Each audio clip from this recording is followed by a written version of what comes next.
These things happened to me nearly 10 years ago. I lived in a city, but the city was hot in summer. I wanted to see the country. I wanted to walk in the woods and see green trees.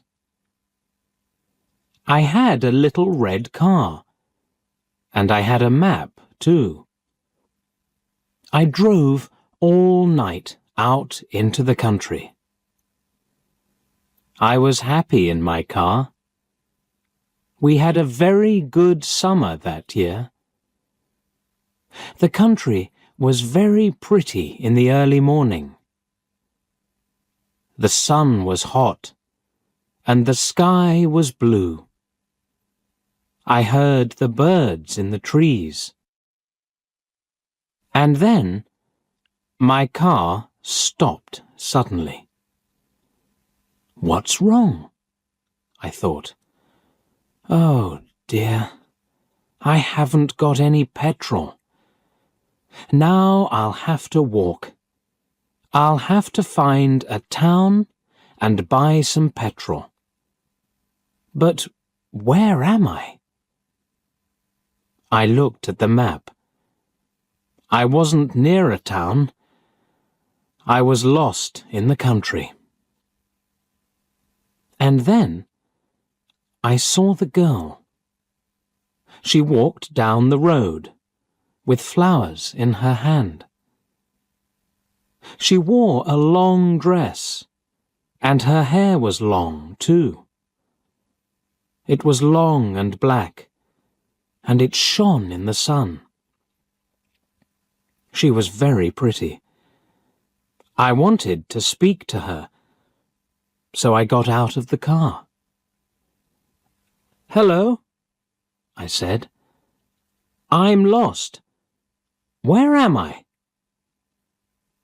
She looked afraid, so I spoke quietly. "I haven't got any petrol," I said. "Where can I find some?" Her blue eyes looked at me, and she smiled. She's a very pretty girl, I thought. "I do not know," she said. "Come with me to the village. Perhaps we can help you." I went with her happily, and we walked a long way. There isn't a village on the map, I thought. Perhaps it's a very small village. There was a village, and it was old and pretty. The houses were black and white and very small. There were a lot of animals.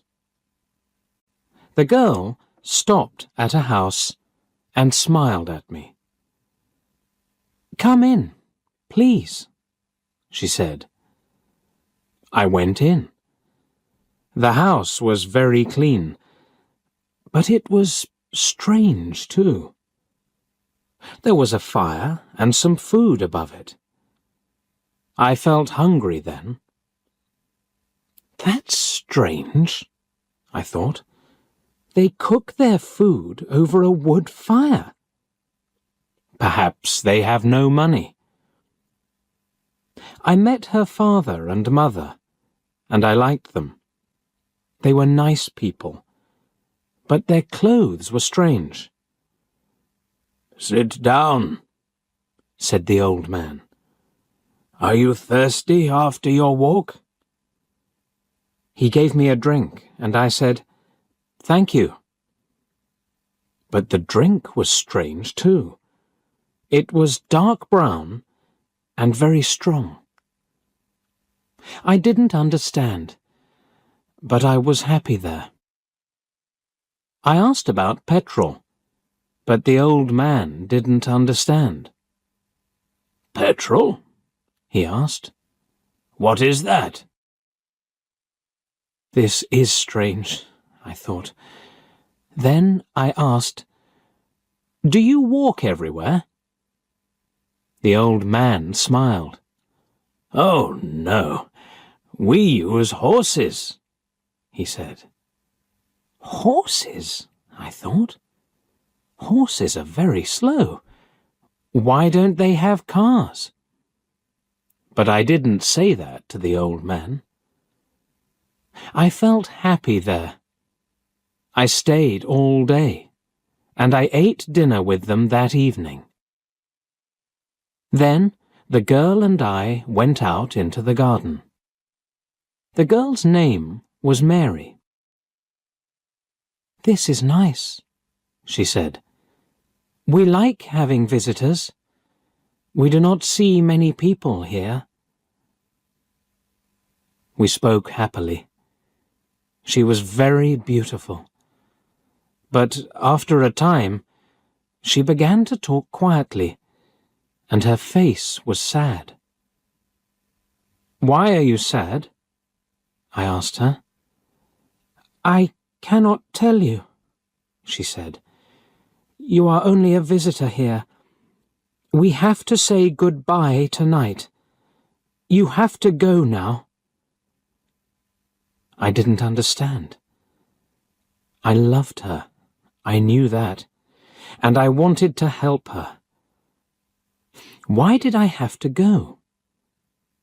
But Mary said again in a sad voice, "You have to go. It is dangerous here." So I said, "I'll go to the next town and find some petrol. Then I'll come back." She didn't speak. "I love you, Mary," I said, "and I'll come back to you. You won't stop me." She said goodbye to me at the door. Her face was very sad, and I was sad too. I didn't want to go. It was midnight. The night was very dark, but I walked and walked. I was very tired when I saw the lights of a town. I found some petrol, and then I asked the name of the village. But the man at the garage gave me a strange look. "What village?" he asked. I told him about the village. I told him about the old houses and the people with strange clothes. Again, he gave me a strange look. He thought, and then he said, "There was a village there, but it isn't there now. There are stories about it, strange stories." "What do people say about it?" I asked. He didn't want to tell me, but then he said, "There was a big fire in the village. Everybody died. There aren't any people or houses there now." "How did it happen?" I asked. "And why?"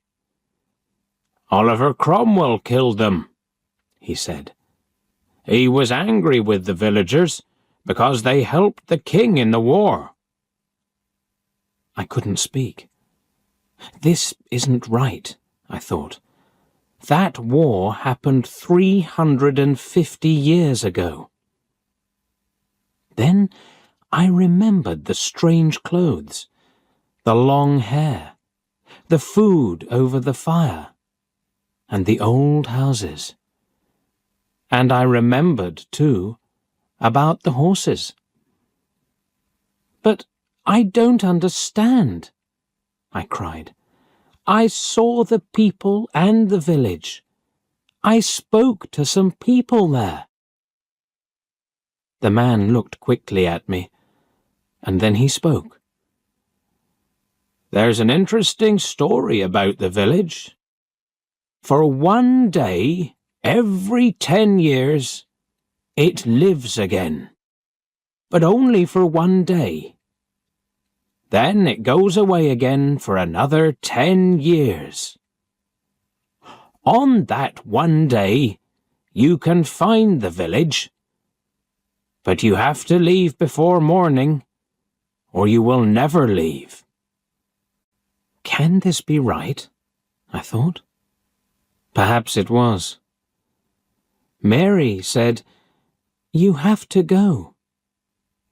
She loved me, but she said, "We have to say goodbye."